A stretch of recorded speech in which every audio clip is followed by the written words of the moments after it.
Bueno, Egunon, a todos y a todas. En primer lugar, agradeceros porque, bueno, voy a hacer una cosa que habitualmente hacéis vosotros.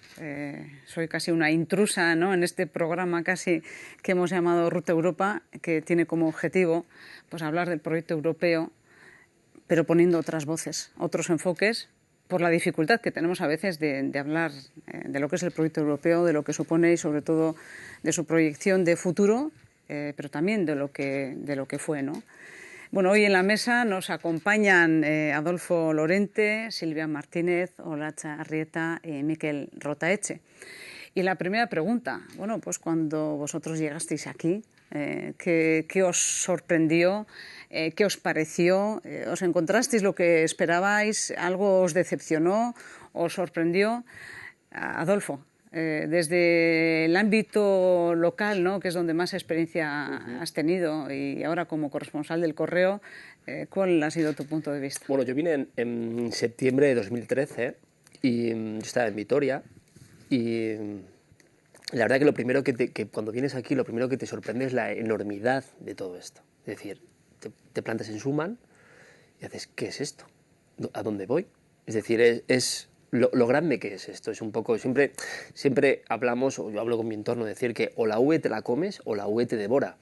En nuestro ámbito de trabajo, porque es tan grande, es tan inabarcable.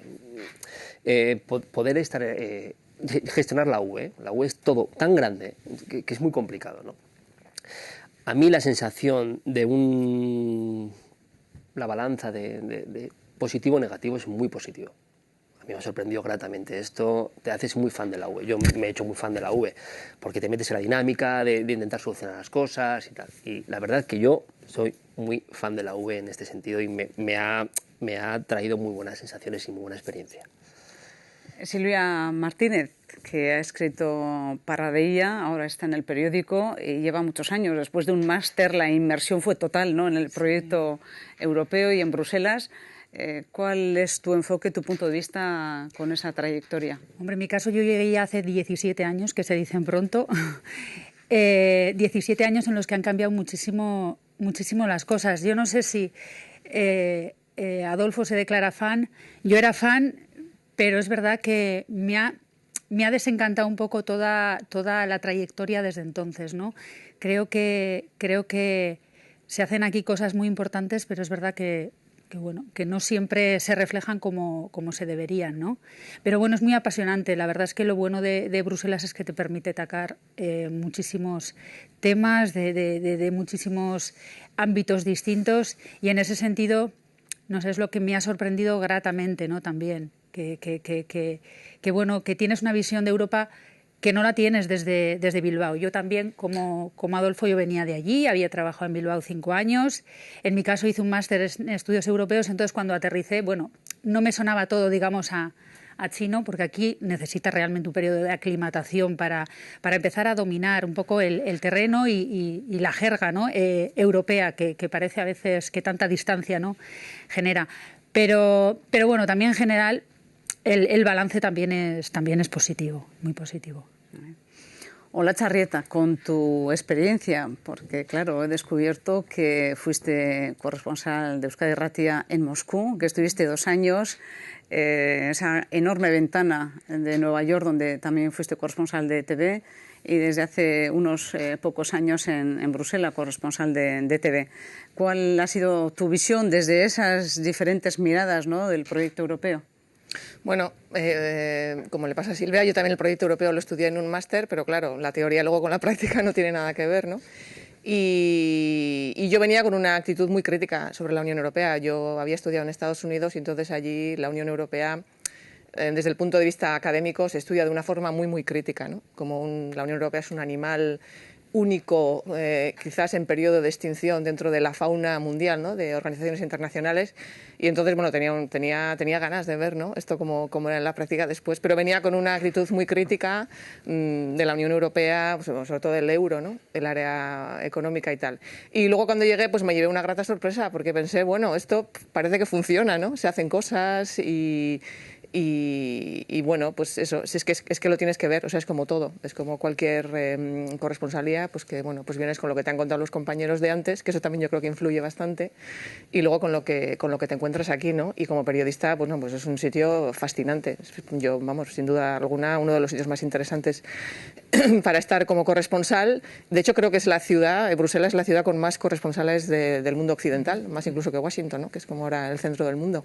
Y bueno, y claro, hay cosas que te decepcionan, como no, pero en mi caso, que venía con un espíritu muy crítico, a mí la Unión Europea me ha ido convenciendo. O sea, te quiero decir que ahora mi actitud sobre la Unión Europea, lo que pienso, es mucho más positiva que cuando llegué hace 5 años. Mikel Rotaeche, al que conocí en un premio que le dieron de Eurobasque. Pero es verdad que yo pensé, a esta persona yo creo que le voy a ver en más sitios, seguro, ¿no? Solamente por la intervención que hizo con, bueno, pues cuando se le otorgó el premio. Corresponsal de Euskal Irratia, tu percepción desde que estás aquí, Mikel, ¿cuál es? Bueno, yo creo que ha sido un poco una experiencia, por supuesto, profesionalmente, y eso suscribo todo lo que han dicho mis compañeros, fascinante, y además para una persona de mi edad tener la oportunidad de estar aquí es un privilegio que yo creo que hasta que me vaya o hasta que tenga un poco más de perspectiva con los años no lo voy a poder saber valorar, ¿no? Yo creo que, al igual que Olatz, yo venía con una percepción muy crítica de la Unión Europea, seguramente algo que comparto con mi generación, que es una generación que ha ido a la universidad ya en plena crisis, que ha salido de la universidad con 0 perspectivas laborales y con un sentimiento de abandono por parte de los poderes públicos más que evidente, ¿no? Y más aún teniendo en cuenta que estábamos hablando de, pues eso, de las instancias europeas, ¿no? Yo la verdad que he venido en un momento que es bastante difícil hacerse fan de la UE o enamorarse de la UE, porque yo llegué en noviembre de 2014 y a los pocos meses tuvimos ya los primeros atentados en París y la respuesta que ha sido por parte de las instituciones comunitarias. Ganó Syriza al mes y medio que yo llegase a las elecciones en Grecia y ahí empezó un torbellino de negociaciones del tercer rescate en la que ves muy bien cómo funcionan las cosas, quién manda, cuáles son las prioridades y cómo implica en la gente las decisiones que se toman aquí. Y entonces, en esas circunstancias es bastante complicado engancharte a un proyecto que ya de partida te genera un cierto rechazo por tu experiencia vital, ¿no? Pero luego sí es verdad que con los meses, con los años, sí he terminado pensando un poco como Latz, ¿no? Que ves un poco que, bueno, dentro de lo malo y de la manera tan maquiavélica que muchas veces toma las decisiones, funciona. Sorprendentemente funciona, y eso que es una arquitectura institucional muy complicada en la que la toma de decisiones es completamente enrevesado, pero bueno, va avanzando a trompicones, dando 2 pasos atrás y 1 para adelante, pero bueno, poco a poco va adelante, ¿no? Siempre que pienso ahora que aun manteniendo el espíritu crítico no veo cuál es la alternativa, ¿no? a lo que hay ahora, ¿no? Y eso que tengo una visión de Europa que seguramente no coincide con la que veo hoy en día, ¿no? Pero no creo que haya una alternativa continental para gestionar pues la política económica, la política internacional, etcétera, etcétera, que, bueno, los problemas importantes que tenemos en la agenda.